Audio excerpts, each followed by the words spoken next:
into the fresh topic which is called as a human digestive system. The human digestive system is a very fascinating system which converts your food into nutrients.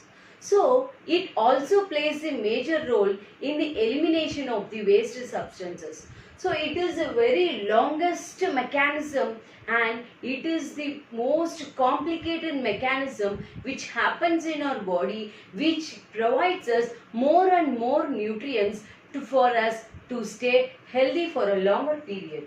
So coming to the human digestive system, the human digestive system also they are coming under the holozoic mode of nutrition, which is ingestion, digestion, absorption, assimilation and egestion.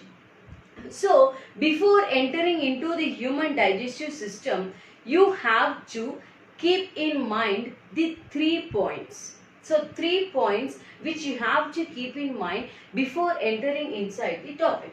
So the first point, the taste of the food is recognized. The taste of the food is recognized only when we smell it. Right? The taste of the food is recognized only when we smell it. Second point, the taste of the food is recognized only in the liquid form. Okay, so only in the liquid form. The third point, the taste of the food is recognized when the tongue is touching the palate. Right? So these 3 are the important points which you should keep in mind before entering into the topic.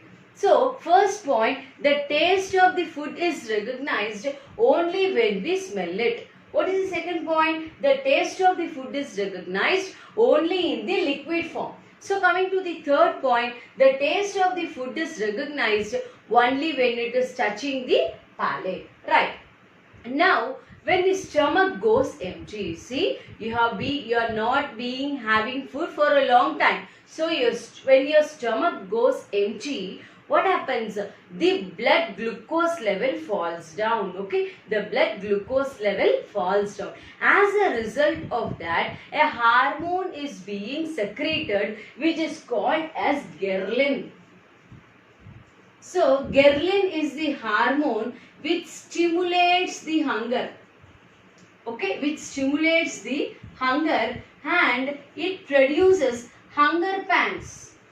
So if you are in school and if you are in your lunch break, just right before half an hour before the lunch break, your stomach starts producing some sounds, right? So that sound, the sound which is being produced by your stomach, which we call it as the hunger pangs.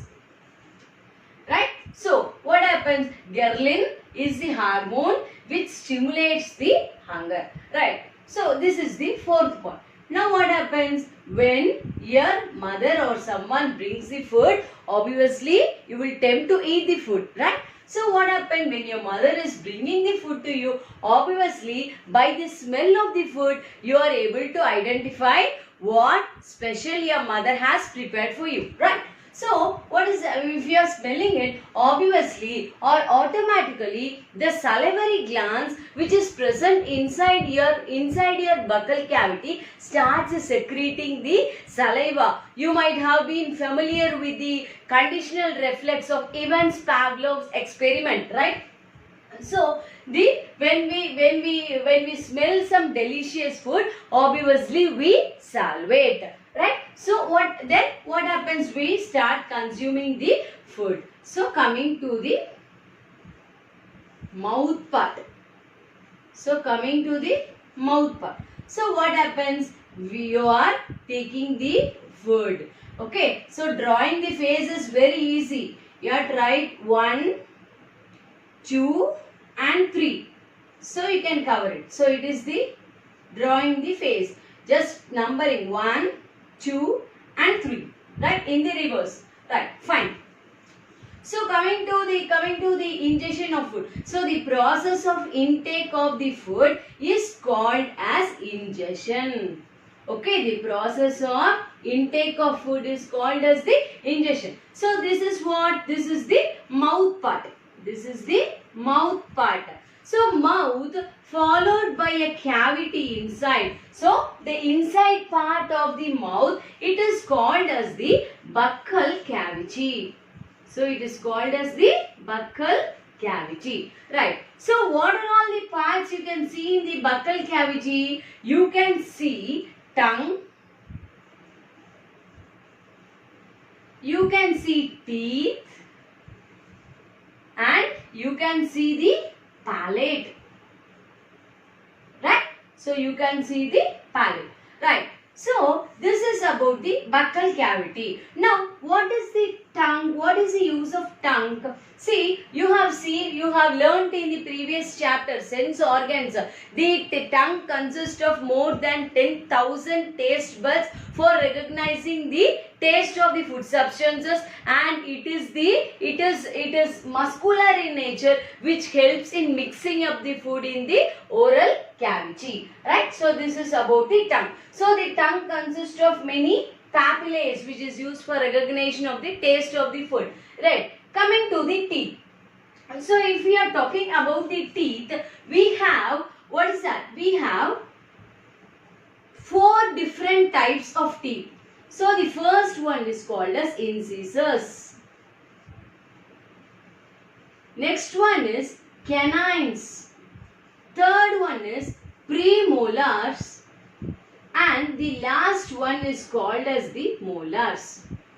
Right? So incisors, canines, premolars and molars. These are the 4 different types of teeth which is arranged in the dental cavity. So here let me give you a definition. The arrangement of teeth inside the oral cavity is called as dentition. Okay, the arrangement of teeth inside the oral cavity is called as dentition. An adult person has 32 teeth which is arranged in the formula of 2123 by 2123. So this 2 implies incisors, this 1 implies canines, again 2 is premolars and the 3 is molars. So here let me add some more point.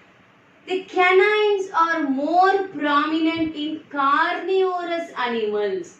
Okay, so the canines are prominent in carnivorous animals for the tearing of the flesh. Right, so for tearing of the flesh, the carnivorous animals have prominent canines. So we have a human, an average adult have 32 teeth. So here the dental formula is 2123 by 2123. 2 is incisors, canines, premolars and molars. So what is the function of incisors? Incisors is used for cutting the food. Then coming to the canines, canines are used for the tearing of the food. And premolars and molars are used for the grinding of the food. Right? Then coming to the next part, which is called as the palate. So if we are talking about the palate, again the palate is of 2 types. First one is called as the hard palate and the next part is called as the soft palate. Okay, see, if you are seeing the buccal cavity, initially just above the teeth, the roof of the buccal cavity is very hard. If you are moving your tongue from front to back, you can find the hard palate in the front part, whereas the soft palate in the interior part. Right? So the hard palate is very useful for the sending of the taste signals to the brain. So when the tongue is pressed against the taste, against this palate, the taste buds which is present in the tongue, it opens and the taste signals are carried to brain. So even it was believed that the hard palates also consist of few number of this taste buds. It was believed, right? So next, after the soft palate, there is the part called as uvula.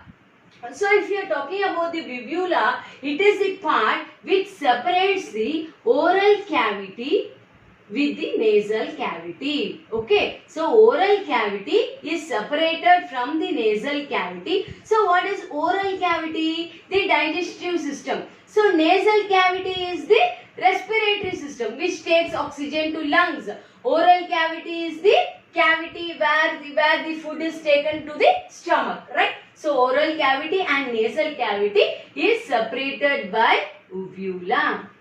Okay, so uvula is the part which separates the oral cavity with the nasal cavity. So coming to the facial part, first the process of intake of food is called as ingestion. The mouth is followed by the buccal cavity, and in mouth in buccal cavity we have three parts. We can see about tongue, teeth and palate. So tongue consists of, it is muscular in nature. It is used for mixing the food with the saliva. And coming to the teeth, we have four different sets of teeth. They are incisors, canines, premolars and molars. Incisors are used for cutting, canines for tearing, premolars and molars are used for grinding. Right. Then the process, coming to the salivary glands. So salivary glands, if you are talking about the salivary glands, we have three pairs of salivary glands. So we have three pairs of salivary gland. The first one is called as the parotid gland. Parotid gland. So where is this present? This parotid gland, it is present beneath the ears. It is present in this part. See, this parotid glands, inflammation of the parotid gland. So what do you mean by the term inflammation? Swelling. Okay, the swelling of the parotid gland is causing the disease called as mumps. So the virus which is responsible for causing of the disease mumps, it goes and infects the parotid gland, and as a result of that you can observe some inflammation here. So it will be too it will be too painful, right? Then second salivary gland is submaxillary gland, or it can be pronounced as submandibular gland also. And third one is sublingual gland.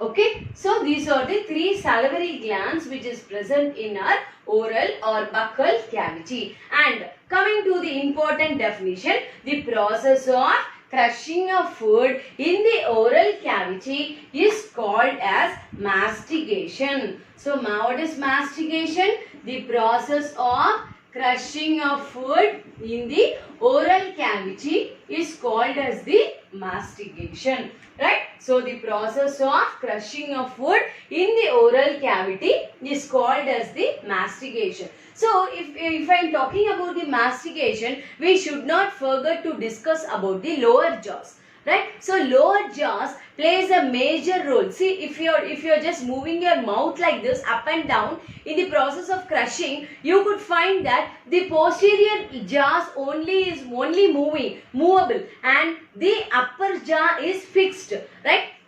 So the movement of the lower jaw in the process of the mastication is controlled by the fifth cranial nerve. Okay, it is controlled by fifth cranial nerve, right? So from brain, around 12 pairs of nerves arises.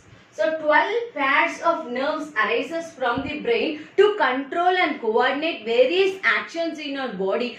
In that, the fifth cranial nerve, which is called as the trigeminal nerve. Okay, the fifth cranial nerve, which is called as the trigeminal nerve, which involves the process of mastication, and it is useful for the crushing of the food in the oral cavity. See, there are a lot of things, interesting and fascinating things you would come across this human digestive system. Wait for the next class. Thank you.